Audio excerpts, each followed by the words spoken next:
Humor can be a powerful tool in the classroom, creating an engaging and positive environment. So, why does humor matter in education? Well, humor fosters an atmosphere of joy and enthusiasm, for one thing, which is essential for effective learning. It also helps build strong teacher-student relationships, encourages active participation, and promotes a sense of community. Welcome to episode 134 of the Teacher Rockstar podcast, a place where tips and strategies critical to the new teacher are discussed. We share the latest educational research and best practices so that the new teacher can be better equipped for a successful classroom experience. I'm your host, Steve Hiles, and today we will be talking about creating a culture of humor in the elementary classroom. But before we get to today's topic, I want to ask you a question. Are you a brand new teacher that just graduated college? Would you be interested in having somebody with you every step of the way to guide and mentor you as you transition into the classroom? Well, if so, stay to the end of this episode and I will provide you with a link to learn how to do just that. Also, I want to mention that you could find us on YouTube. Simply go to the search bar and type in @Teacher Rockstar. Check us out over there. Okay, let's dive right in. By using humor, it also plays a role in enhancing memory retention and critical thinking. But how can educators effectively incorporate humor into their lessons? Well, it's important to strike a balance and ensure that humor is age appropriate and respectful. Educators can use jokes, funny stories, and playful activities to make complex topics more accessible and memorable. Additionally, they can integrate humorous elements into assignments and classroom interactions. I want to share with you something that I read from Marcia L. Tate's book, Shouting Won't Grow Dendrites.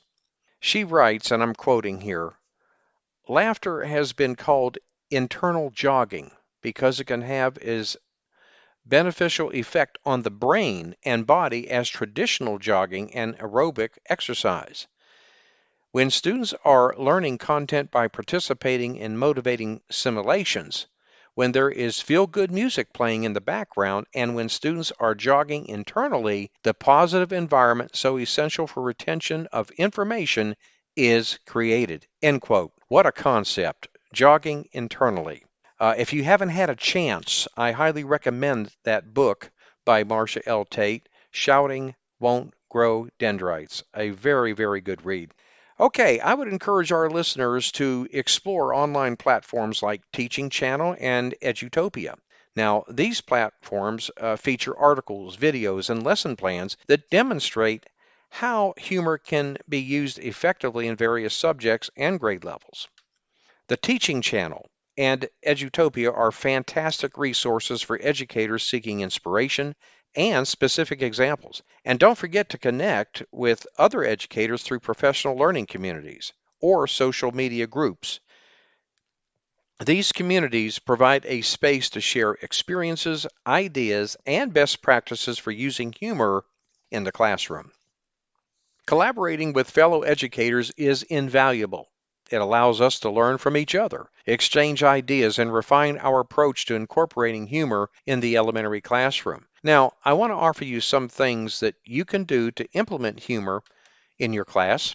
Now, this, of course, will not be an exhaustive list, but provide you with some activities that you can do. One thing one could do is start off with a joke or riddle at the start of the day or class period. One could find cartoons that coincide with the specific content that you are teaching. Another thing is have students create their own content area jokes or riddles. Have students create their own cartoons, comic books, or even their own superhero as it relates to the material that's being taught. Another thing would be to play games to review content prior to a test. I know this is one thing I did very often, and the kids really, really enjoyed it. They always seem to love this. Playing the Jeopardy game works well here.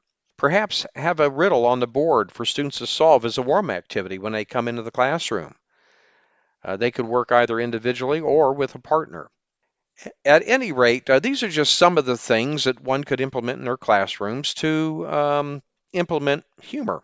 Well, my friend, this brings us to the end of this episode. In conclusion, please don't confuse humor with being sarcastic. I want to make that very clear, because the last thing in the world that you want to do is to demean or dehumanize any student and destroy the emotional support that many students come to school needing. I would encourage educators to be mindful of their students' individual preferences and cultural sensitivities when using humor. Okay? Now, what might be funny to one student could very well be offensive to another. So it's crucial to create an inclusive and respectful environment while leveraging the power of humor.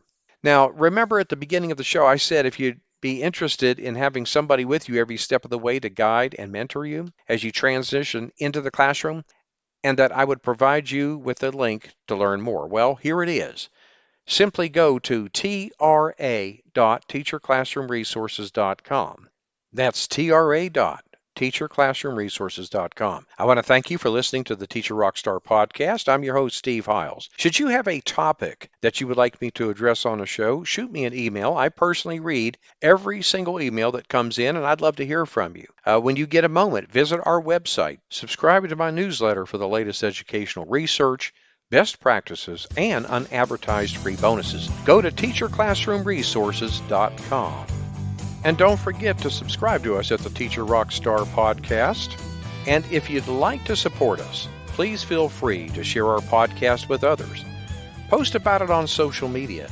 And if you feel comfortable doing so, leave a rating and review. That is always greatly appreciated. Thanks again. We'll see you same time, same place next week. And remember, my friend, you got this.